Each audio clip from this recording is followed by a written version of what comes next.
officials on COVID-19 vaccine response. Today's conference is being recorded. At this time, I would like to turn the conference over to Senior Vice President of Pandemic Response and Recovery, Mr. Jim Blumenstock. Please go ahead, sir. Great. Nick, thanks so much, and good afternoon, everybody.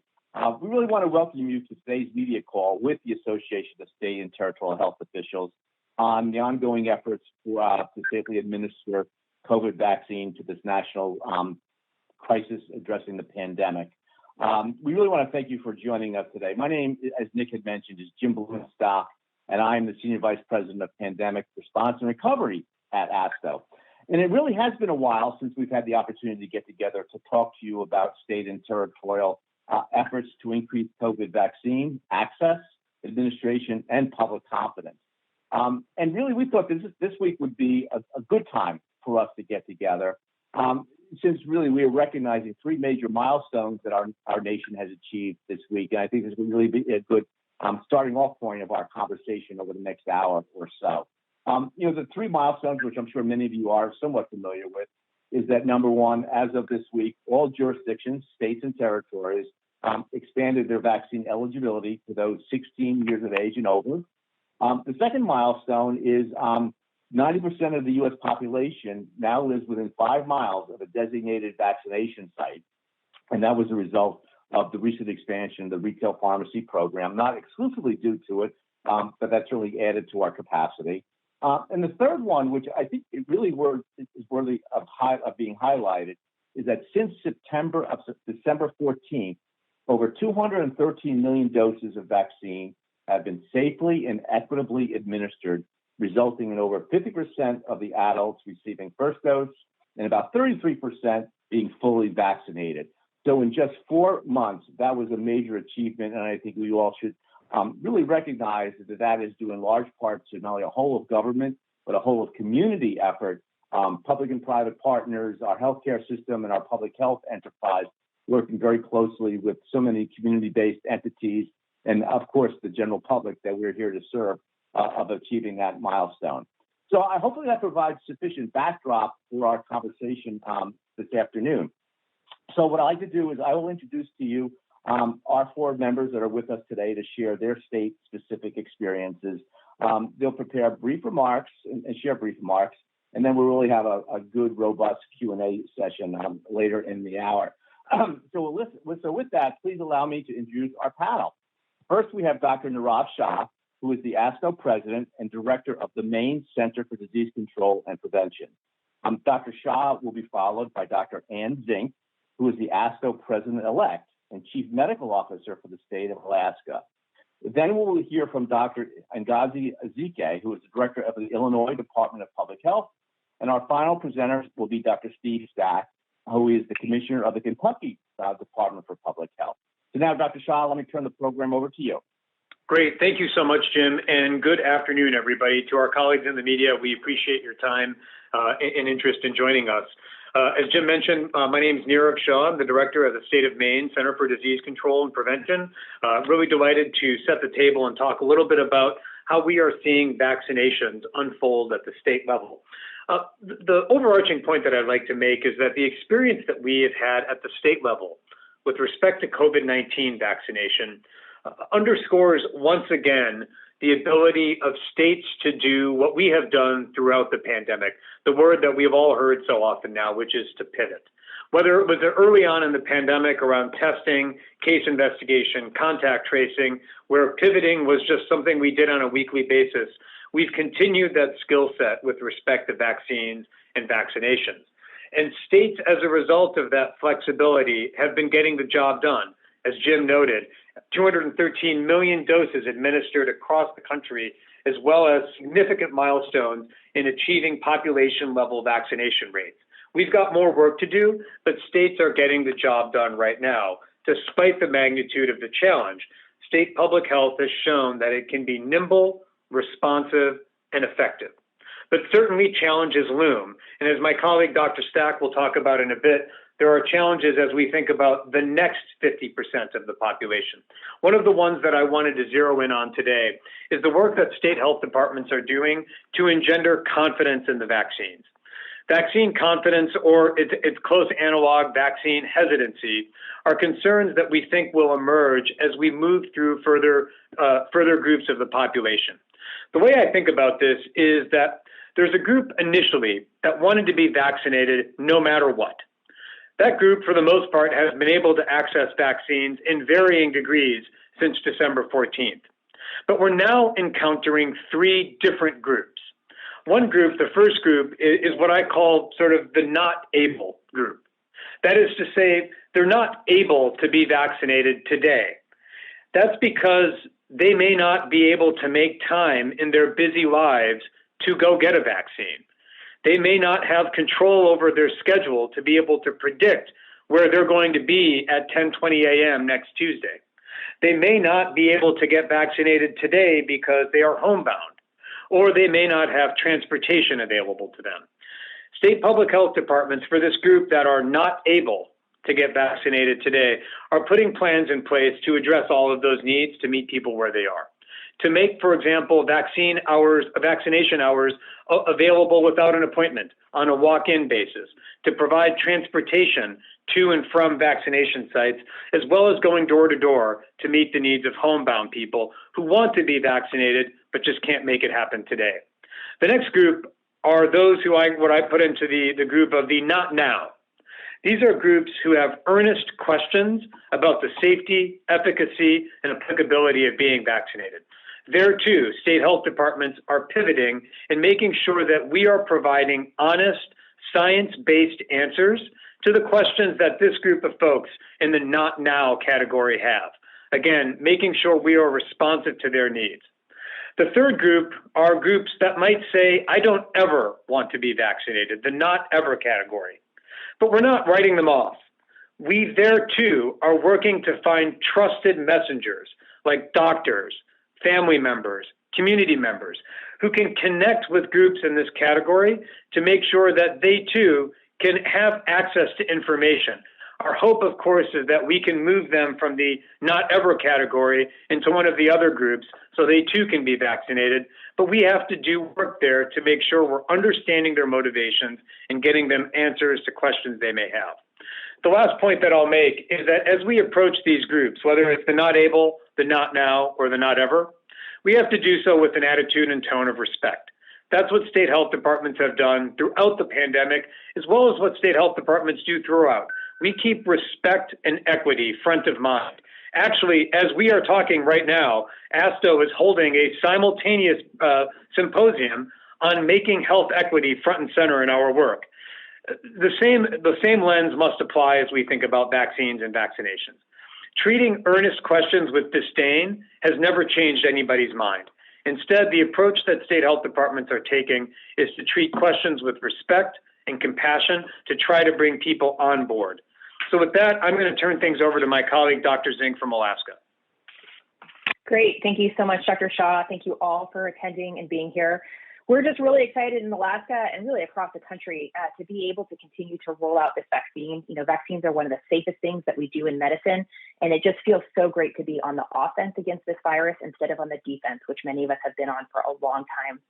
Alaska is almost at 50% of our 16 and above have received one or more dose, and many of our communities are greater than 70%. And how we got there was a lot by building on equity. We have 229 sovereign tribes in our state, and we had to build in equity at the beginning, as many states have done, as a result of the horrible impacts that we've seen on this pandemic. By giving communities the tools and resources that they need to be able to control the pandemic, they've been able to respond. And that may mean dog sled or snow machine. That may be partnering with our faith communities, working with our disability communities to partner with them to make sure that they've got the tools and resources they need. As Dr. Shah just mentioned, pivoting has been the theme of this entire pandemic, and we all continue to pivot. In Alaska, we are a large and rural state that traditionally has very low vaccine confidence and vaccine uptake, and we continue to build and pivot to continue to increase confidence and increase vaccine across the state. When we looked at some recent polling, 36% of Alaskans were not confident in the vaccine. But when we asked if they were interested in receiving more information, 45% said absolutely. And so we continue to find ways to provide them transparent, data-driven answers to those questions, everything from physicians' bureaus, where we'll come to any meeting and be able to present questions, to trusted information on social media and other ways that people access information. Partnering with our businesses is key. We've all struggled throughout this pandemic, and this has had a real hit on our businesses. And being able to speak to the economic benefits of getting vaccinated, not needing to quarantine, being able to keep your businesses open, not needing to spend money on things like paying for people to quarantine, but being able to put that money into schools or other aspects is critical. And then continuing to find trusted messengers. We continue to find that friends and family are one of the most trusted messengers in communities, and having people share their positive vaccine stories, and then working with healthcare providers to continue to share those. At the end of the day, we are not state health officials of COVID. At the end of the day, we are state health officials who are here for the health and well-being of all Alaskans. And that is our mental health, our physical health, our spiritual, social, and economic health. And by controlling this pandemic, we're able to put COVID behind us and be able to move beyond to be able to be healthy and well and prosperous together. And with that, I will hand it over to Dr. Ezike. Thank you so much, Dr. Zink, and thank you, ASTHO, for the invitation to join and speak on behalf of Illinois. And greetings to all of our public health officials on the line. So, of course, the COVID-19 vaccine is here, and we're getting it into the arms of people across the country.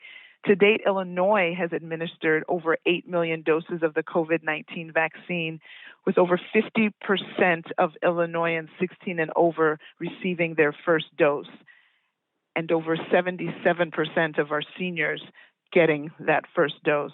With the Pfizer vaccine being available for individuals over the age of 16, we have been sure to offer this vaccine at our state-operated mass vaccination sites that have throughputs of up to 4,000 plus vaccinations per day. To date, Illinois has vaccinated about 25,000 16-year-olds, about 30,000 17-year-olds, and almost 40,000 18-year-olds. We are working with our local health departments, and there are 97 across our great state, to set up specific pods for the Pfizer vaccine. This will give hard-to-reach rural areas the ability to focus on getting our younger Illinoisans vaccinated.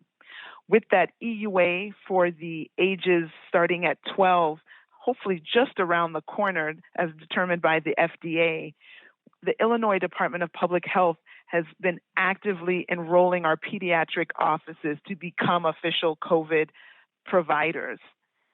And so we are working with them to plan for their vaccine clinics so that they can vaccinate and therefore protect our youth as they enter school in the fall. IDPH is also ensuring appropriate changes are made to the administrative code to allow pharmacists to vaccinate down to this 12 and over age. As of now, pharmacies can vaccinate 14 and up with some special exceptions. So we need to get this down to age 12. Along with my counterparts across the country, we are actively working to get as many COVID-19 vaccines in the arms of all Illinoisans. Vaccinating youth is a primary focus as we push the safety of our collective communities by making sure as many people are vaccinated as possible and all benefit from the protection afforded by this life-saving resource. We continue to be, pivot as necessary, to be nimble and flexible. Gumby lives on through the state public health departments in concert with all of our extensive list and growing list of partners across the state. Thank you. And with that, I will turn it over to Dr. Stack from the great state of Kentucky.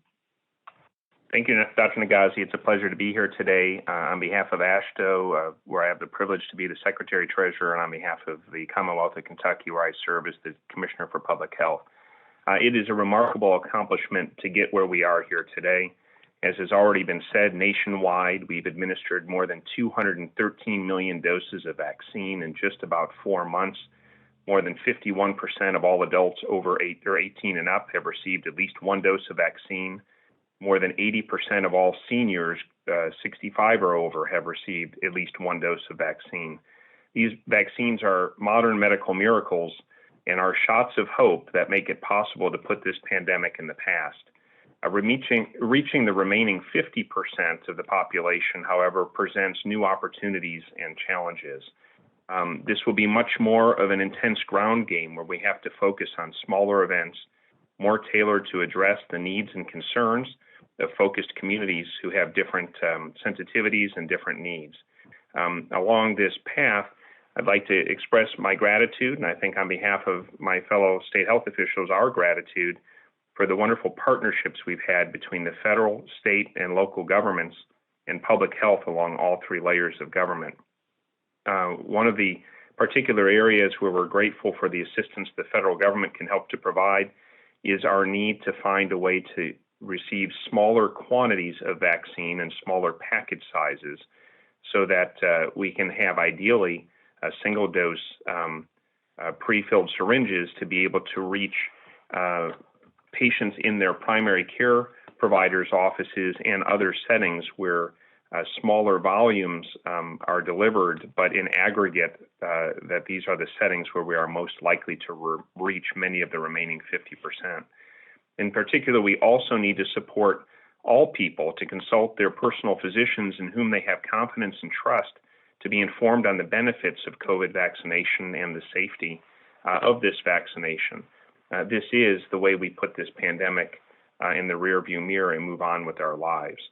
So in closing, I urge everyone, for your own safety, for your own well-being, to make that important choice to get vaccinated to keep yourself and your loved ones safe. These vaccines allow us the opportunity to return to the lives we miss so much and to be able to move on to a brighter day ahead. And again, I'm grateful for the opportunity to be here, and I turn the agenda back over to Mr. Blumenstock. Thank you so much, Dr. Stack, and to all of our panelists.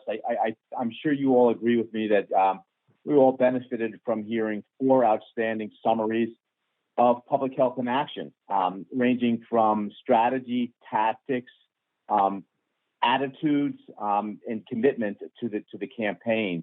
The variety and diversity of approaches to address the communities they serve, ranging from large-scale mass vaccination clinics to ground game, possibly even door-to-door activities to reach those who are not able or hard to reach, who need that additional assistance, whether it be mobility or just counseling and education on the benefits of vaccination. So with that, let's now move to our interactive part of the program. Nick, if I could ask you to brief our audience on how to pose a question to our panelists. Thank you. And if you would like to ask a question, please signal by pressing star 1 on your telephone keypad. If you are using a speakerphone, please make sure your mute function is turned off to allow your signal to reach our equipment. A voice prompt on the phone will indicate when your line is open. Please state your name and outlet before posing your question. Again, press star 1 to ask a question, and we will pause for just a moment to allow everyone an opportunity to signal. And we'll go to our first caller. Please go ahead. Hi, thanks so much. Can you guys hear me?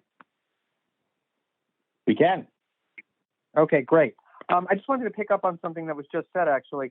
You mentioned the need to get smaller quantities so that you can utilize primary care providers. Is that something you need from the federal government? Did I hear you correctly? And if so, what has the Biden administration's response been to this request? Is there any kind of time frame for when this will happen, or can you elaborate on that, please? Sure. Thank you. So, Stephen Stack. So, the federal government is attending to this, and I think we do look to them for assistance as they interface with the manufacturers most directly. They're moving along this journey with the Pfizer product, which is currently shipped in quantities of 1,170 doses, and they have shared with us this week the plan to transition before June to package sizes that are 450 doses, which will enable us to distribute the Pfizer more widely into smaller settings. That's particularly important since Pfizer is the one currently authorized for 16 and up.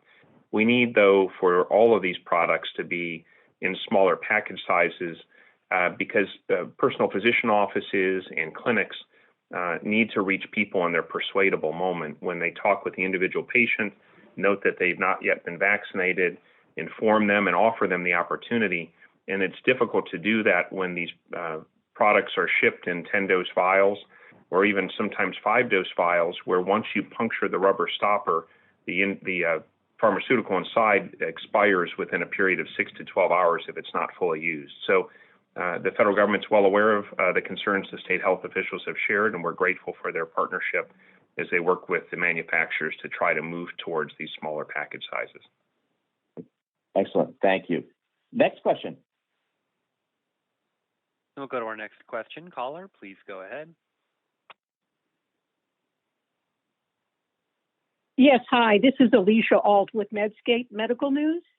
And I wanted to follow up actually on that question also. Dr. Ezike, you mentioned working with pediatricians and pediatric clinics. Is that also contingent on getting these smaller shipment sizes from the federal government, or do you think you'll be able to move before then?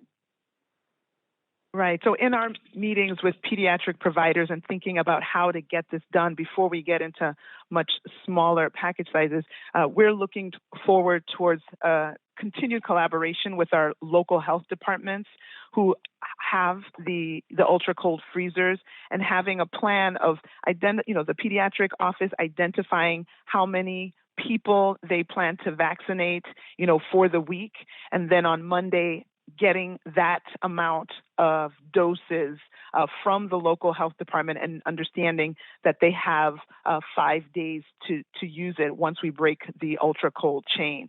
So a lot of logistics and planning and organizing and obviously pre-registration to kind of understand what the demand will be for the 5 days, and then trying to get just those appropriate number of doses from the warehouse, if you will, for administration in the private clinics. So that's different than what was just being discussed in terms of meeting, having somebody's going in for a regular checkup or something, and then trying to talk to them about having the vaccine on the spot. You're talking about setting up essentially a vaccination clinic.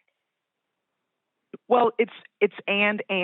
So we want to absolutely promote the vaccination clinics, but then we also want to have doses on hand so that in that visit, if someone even wasn't signed up for the clinic, that maybe after the information that was shared between the provider and their patient, that person could also. So it is hard to perfectly estimate, and so that's why we are concerned and are signaling that there may be, unfortunately, higher percentages of wastage because you can't get that number estimated perfectly. But understanding that we do need to take advantage of anyone who has made that decision and not then refer them to another location or go here and get it instead of right there on site. Yeah.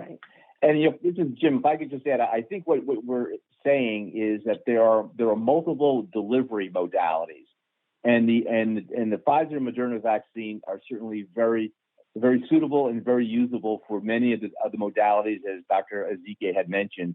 But as we go forward and we continue to expand and improve and become more efficient, Dr. Stack's recommendation is very sound, because that will again broaden the potential to have vaccine existing in multiple private providers across the country for longer term use and administration.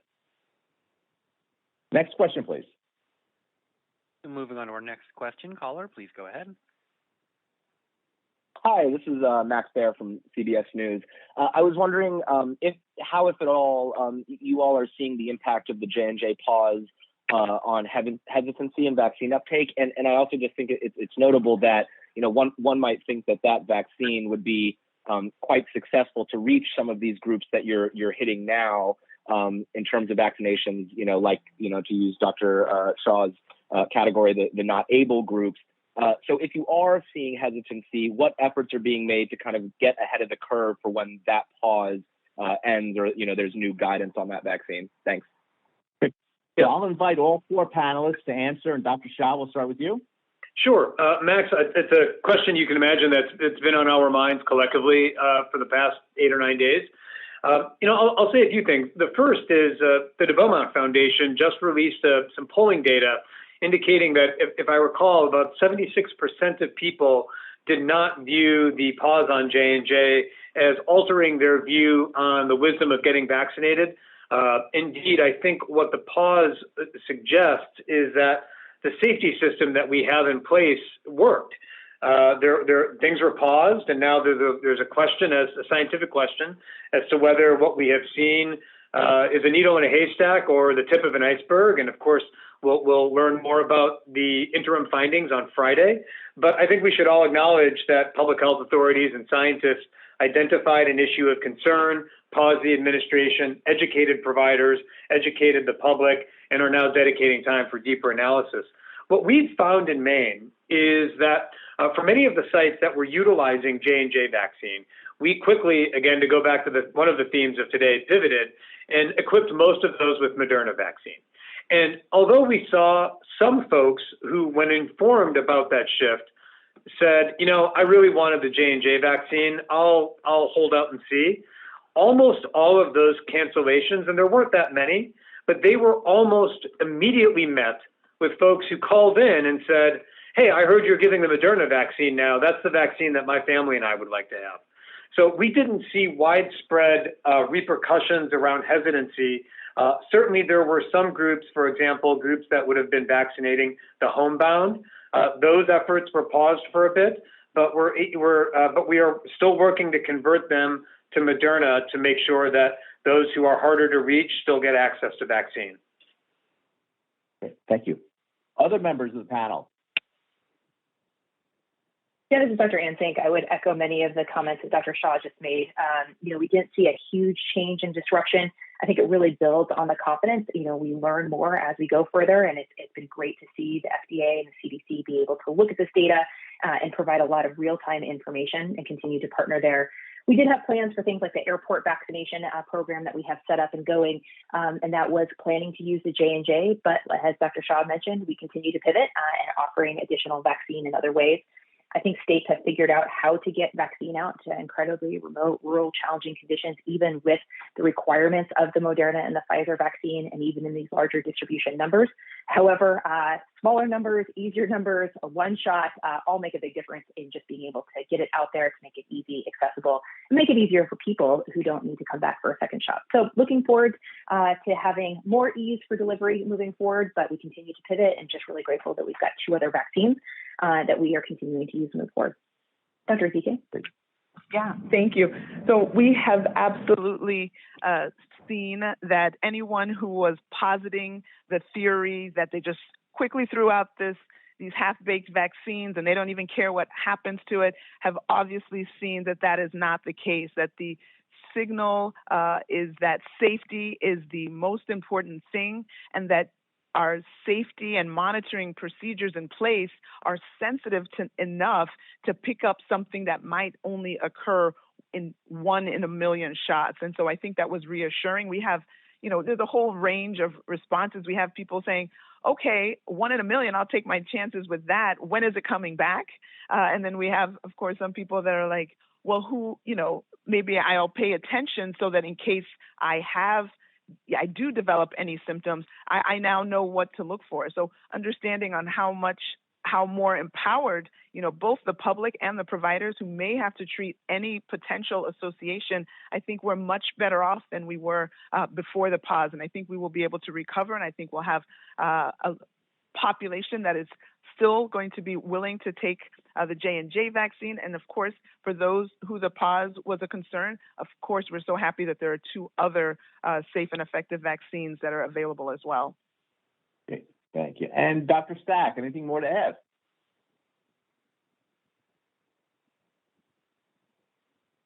Dr. Stack? I'm sorry, I think my colleagues have addressed it pretty well, but I would just add to or augment what they said, that this should be very reassuring, the level of caution and concern that the FDA and the CDC have attended to this J&J incident with. You're talking 6 individuals out of 7 million persons vaccinated, and you're in a project where we've now administered over 213 million doses. So that should reassure all Americans that the surveillance systems are in place, that data is being submitted to them in a timely manner, and that people are actually watching the data and using it to take action. Now, that being said, we have to not lose sight that COVID-19 is a dangerous disease, And worldwide, we are now at the all-time high of the pandemic, higher than any previous time because of the number of cases globally. And these immunizations are infinitely safer than taking the chances with COVID-19. And they are highly, highly effective. The evidence is very clear that all three of these vaccines are very protective for keeping people safe from death and severe illness resulting in ICU level of care. And so, again, we just need to address individuals' concerns, reassure people about the science, and help them to reach their position of comfort so that they can exercise their freedom to choose to keep themselves and their family safe by getting vaccinated. Jim? Thank you. And you certainly could see very strong alignment on that point. Next question, Nick, please. Next caller, please go ahead. Yeah, can you hear me okay? This is Hillary Brick from Business Insider. We can. Okay, great. This is actually perfect timing for me because I sort of wanted to ask a follow-up to the discussion there on Johnson & Johnson, and maybe specifically for Dr. Shah, because I know you're going to be at the Friday ASIP meeting. So I'm wondering, like, what are you thinking about and weighing and going into that meeting, and how might, an unpause change things in your state? Thank you for that. Just one clarification note. Although I do represent ASTHO on ASIP, I'm not a voting member. I'm a liaison member. Although I participate and attend the meetings, I don't have a vote. So just one note of clarification there. I think what I'm eager to hear is the data that have been aggregated and analyzed since last week's meeting. As folks are aware, at that meeting, our colleagues from CDC as well as from J&J presented data around one case from the clinical trials, 6 cases that had been reported thereafter, and then one additional case that had just been reported, I think, in the day preceding the meeting that was still under review and validation. It was hypothesized at that meeting that the notification of the pause would stimulate additional case reports from providers across the country, across the globe, to try to get a better sense of the prevalence of these clots related to the potential J&J administration and the degree to which they are, temporally related, what age groups are affected, things of that nature. So I'm eager to hear what those data suggest and eager to hear the discussion. I don't want to get ahead of what might be presented. Over the weekend, the New England Journal of Medicine published a number of articles on some of the biological bases that might be at play here, purporting some of the hypotheses. I'm eager to hear the discussion and analysis of that, but I don't want to get ahead of what the committee will be discussing or anything of that nature, other than to say that, as my colleagues mentioned as well, this is the system that we have, and I think it should reassure Americans that when there is something of concern, it is not swept under the rug. It's taken seriously. Time is taken to apprise people of that risk, and that risk is analyzed to the nines. That's exactly what we should ask for in any safety system. Thank you, Dr. Shah. Next question. Next caller, please go ahead. Hi, this is Cheryl Stolberg from the New York Times. Thanks for doing this call. I wanted to ask you about another matter relating to Johnson & Johnson. The FDA today issued very critical findings from their inspection of the Baltimore plant of Emergent Biosolutions. They found that there were failures to properly disinfect the factory and its equipment. There were failures to follow proper procedures designed to prevent contamination. They cited a total of 9 violations. And I'm wondering, given what you know about vaccine manufacturing in this country, does this surprise you? And are you concerned that this will engender mistrust or hesitancy among recipients of the vaccine? Cheryl, I can start with that one as well. This is Nirav again. To be sure, I have not yet reviewed FDA's findings. Indeed, I just, as we were logging on, saw the post, saw the article that you all put up, and I have again not reviewed in detail the findings. But as to the concern level, certainly it's a concern. There's no question about that. But what it says about the vaccine system, I think it's too early to say. Again, I'd like to review the findings in more depth. But to echo the similar theme as it relates to the clotting disorder, this is a regulatory system at work. Indeed, FDA and its various sister agencies are performing inspections of this nature in pharmaceutical manufacturing plants of all different stripes every single day across the country, actually across the globe, as you know, Cheryl. And we're in a moment right now when those activities are put front and center. The American people have had the curtain pulled back for them to see the good work that government regulators at the state or at the federal level are doing every single day. And they're seeing why having a robust safety system, a robust public health system, why those things are so important.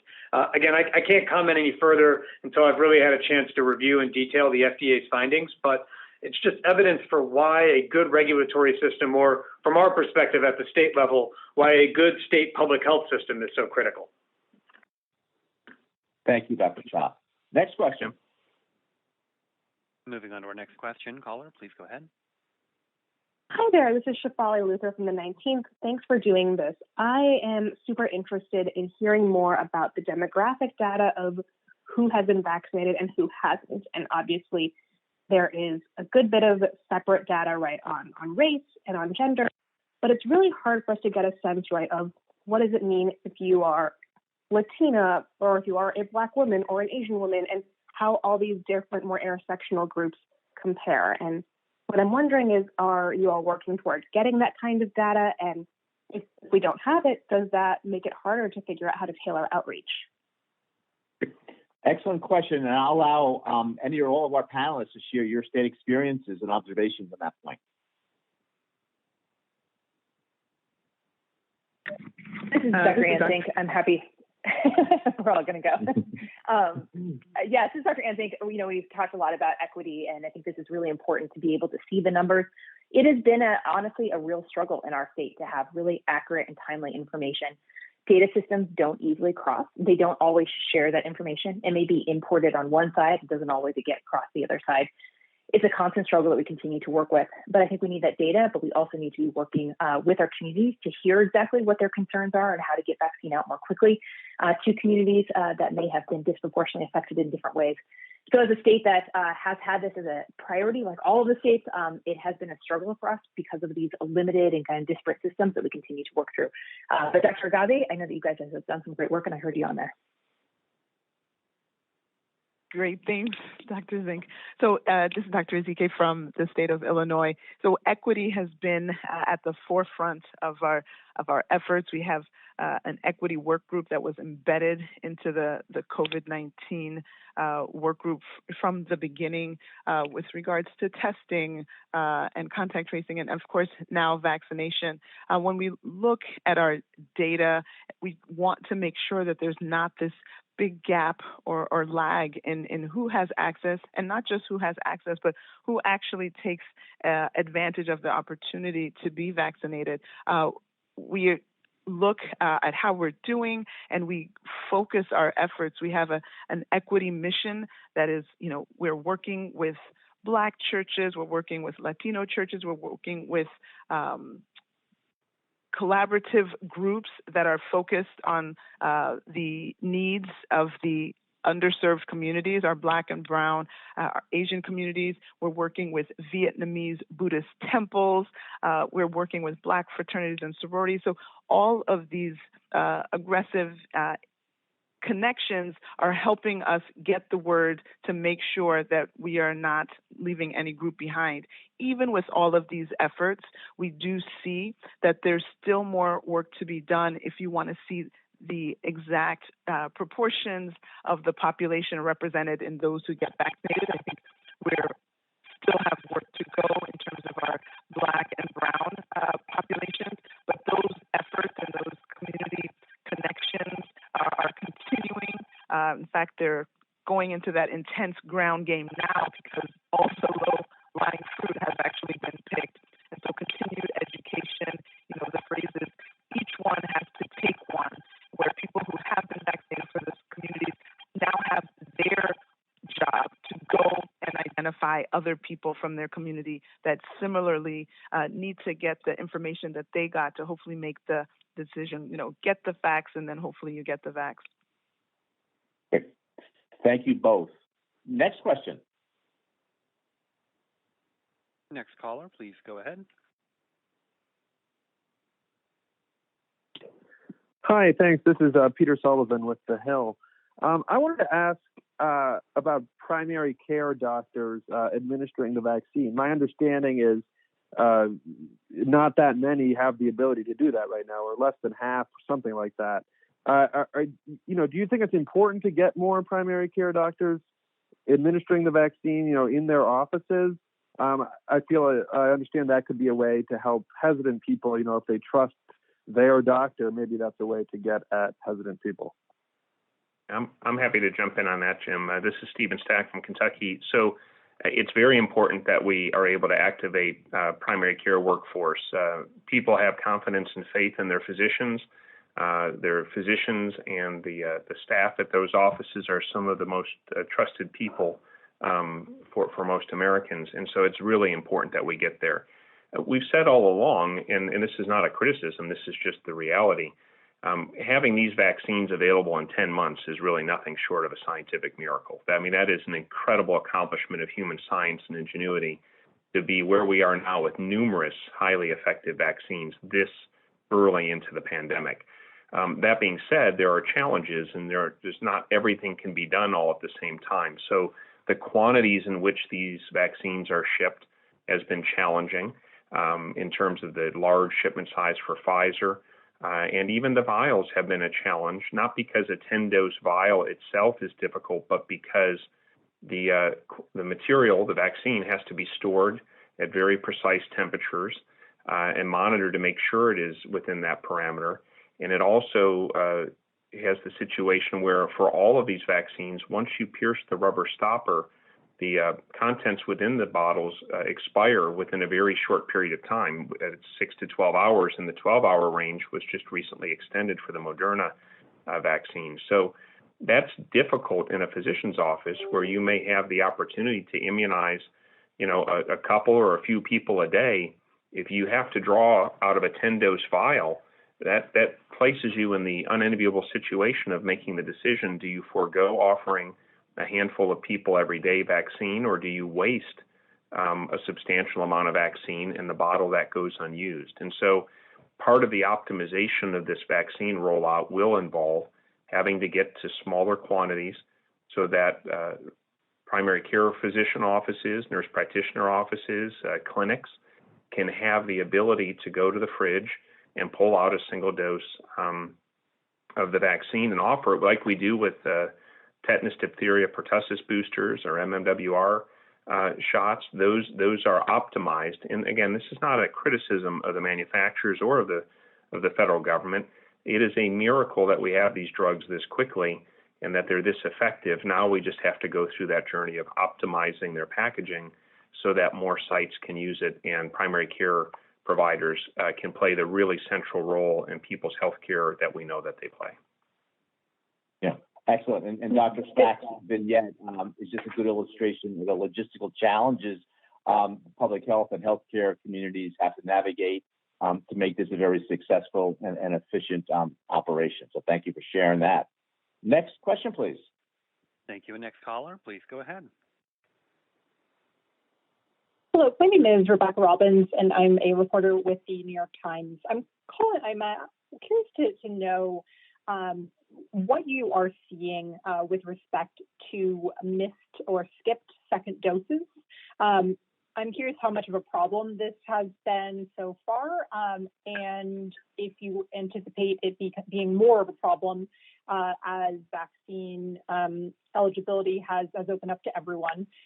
And also curious if you are taking any steps to address this issue or head off the issue before it becomes a bigger problem. Thank you. I'll open that up to the panel. This is Nirav. I'll start really quickly. Nirav from Maine. We've seen very, very few missed or no-shows on second doses. I'm trying to pull up the exact number from our dashboard, but it's extremely, extremely small.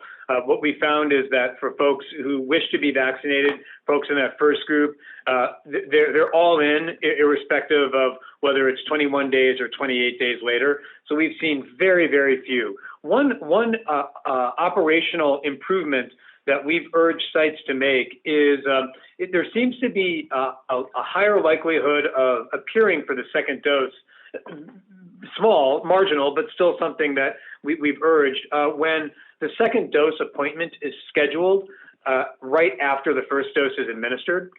We've had a number of sites report that when they do so, folks are really motivated right after their first dose.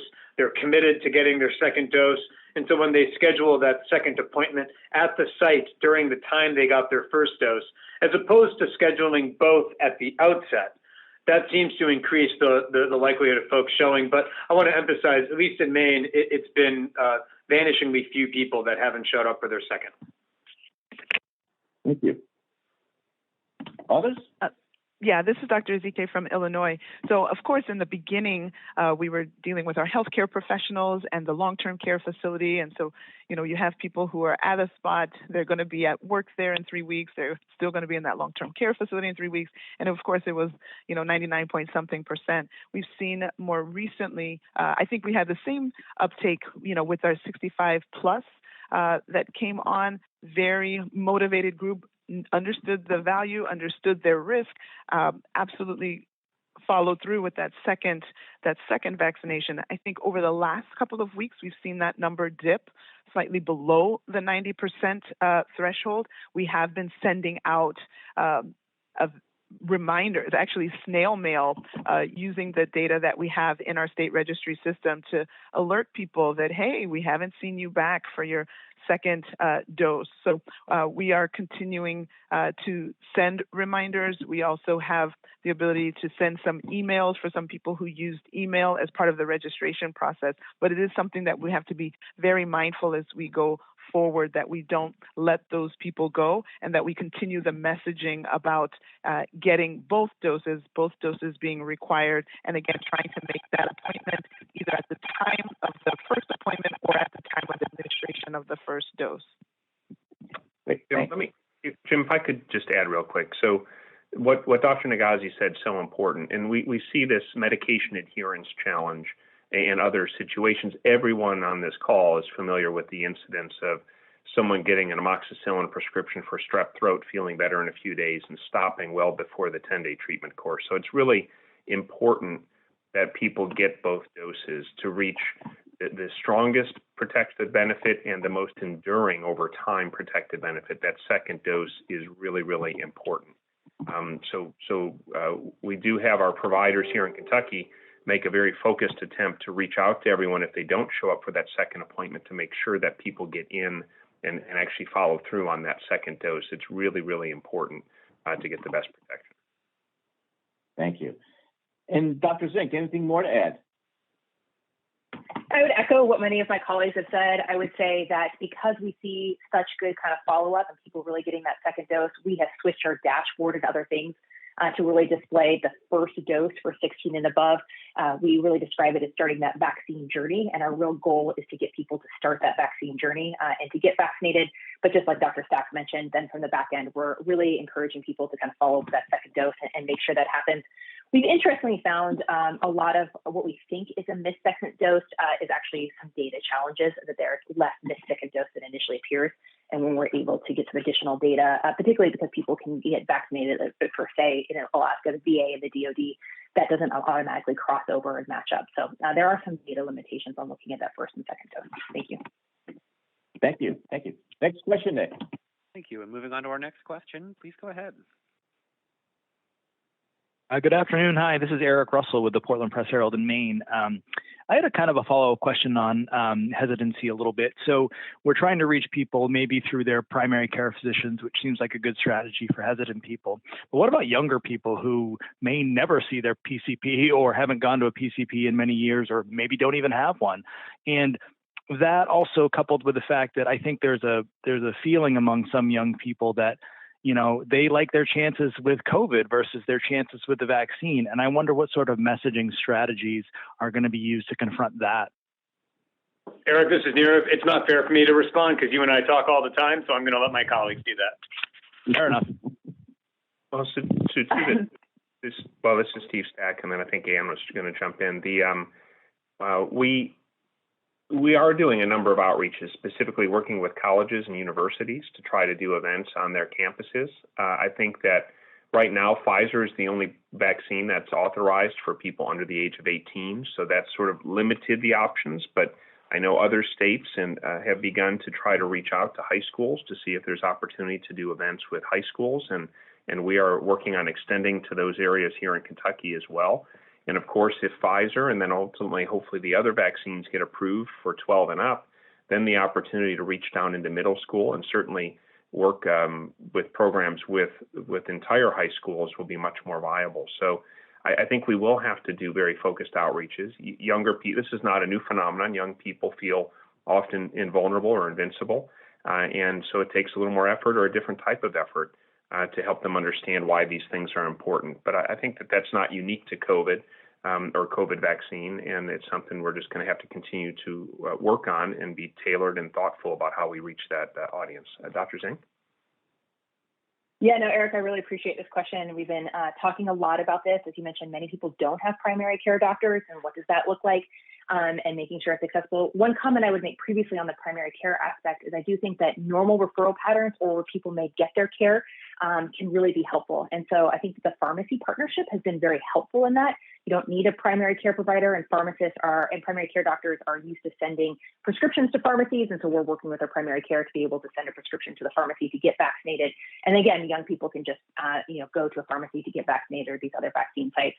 But as mentioned, there's a lot of work and a lot of discussion about what ways can you encourage people to get vaccinated, particularly when they see the chance of them getting ill or being impacted is much less. A lot of things that are happening in this state. One is just talking about the cost. Unfortunately, many of our young people are not insured. And so just a visit to the emergency department or a visit at the hospital is really costly. And so the vaccine is free.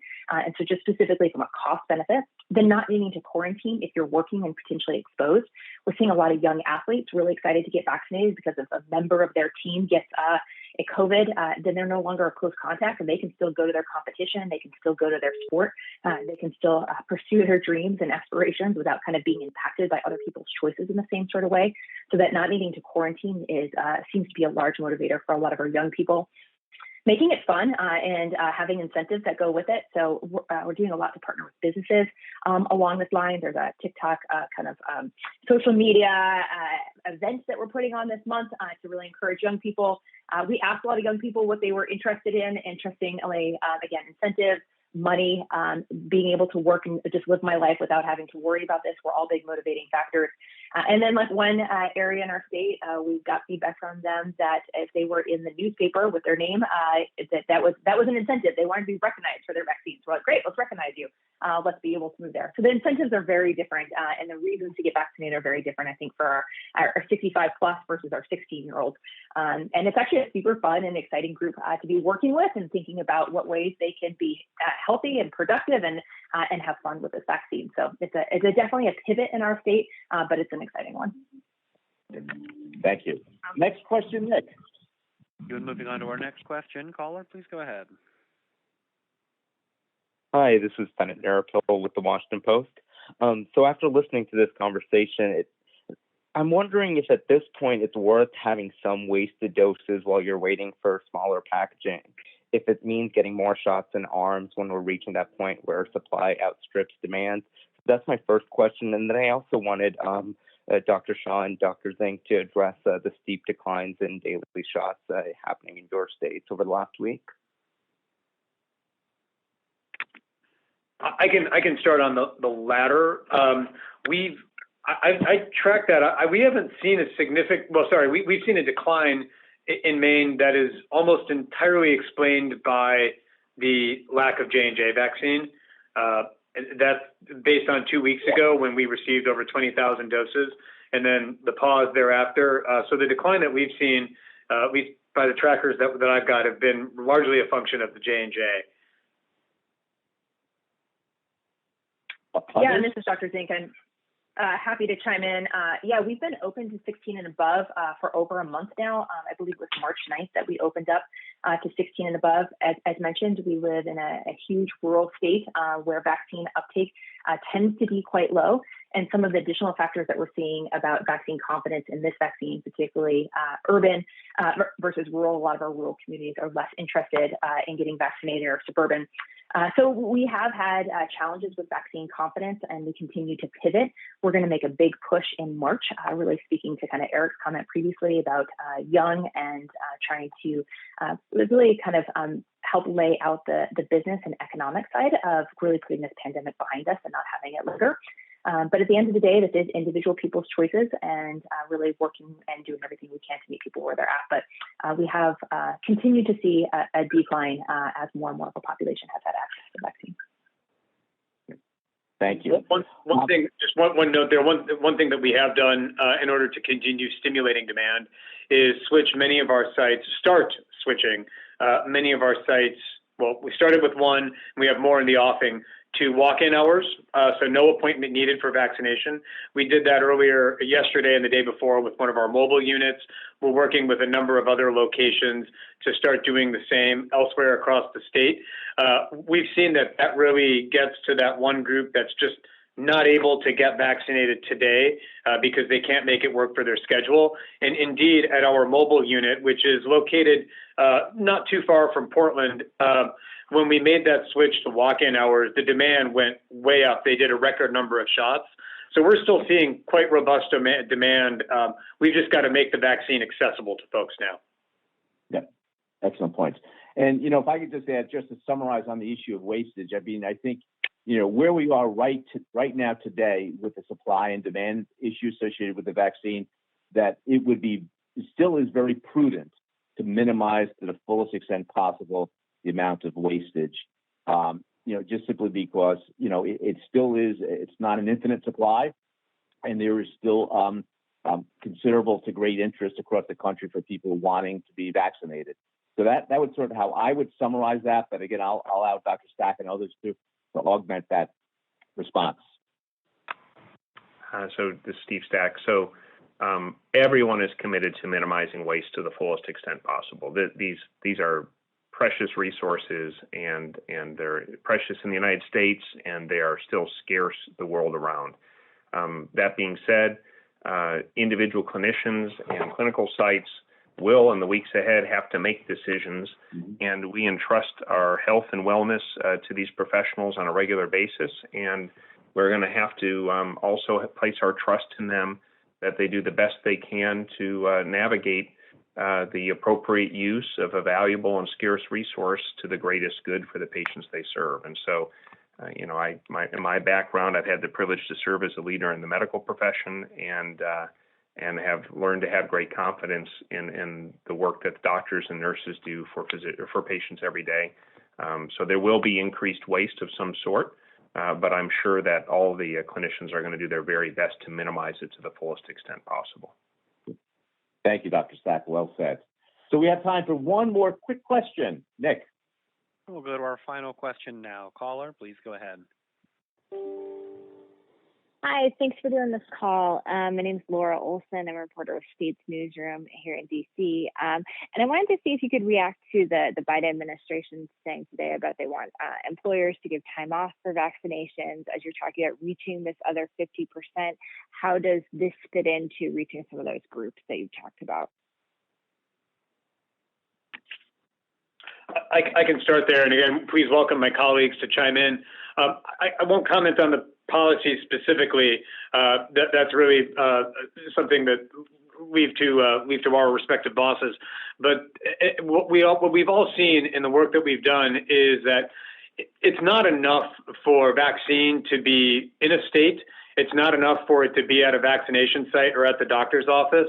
What public health is all about is making sure that the various social determinants that may prevent somebody from accessing that health care, making sure that those barriers are removed, whether that's paid time off from work, whether it's transportation to the site, whether it's being able to care for people and get child care while you go get your shot. All of those things can be barriers that are just as prominent as whether the shot's available in your neighborhood. So to the extent that any of those barriers can be removed, I think all of us at ASTHO are uniformly in support of it. Great. Thank you, Dr. Shah. Other members of the panel before we adjourn? Let's comment on that question. Yeah, Dr. Shah, I think you said it very well that we all support every effort being utilized, every lever being pulled, whether it's making it easier for people to access it, whether it's bringing it to the work site directly, whether it's allowing people to have the access to the right education. All of those steps will get more and more people vaccinated, and that's what benefits all of our society. Excellent. Thank you so very much. I mean, to summarize, and I think that this last conversation says it all. Public health, in large part, their role is to remove as many barriers and seize as many opportunities as possible for the safe and equitable administration of vaccine throughout this country.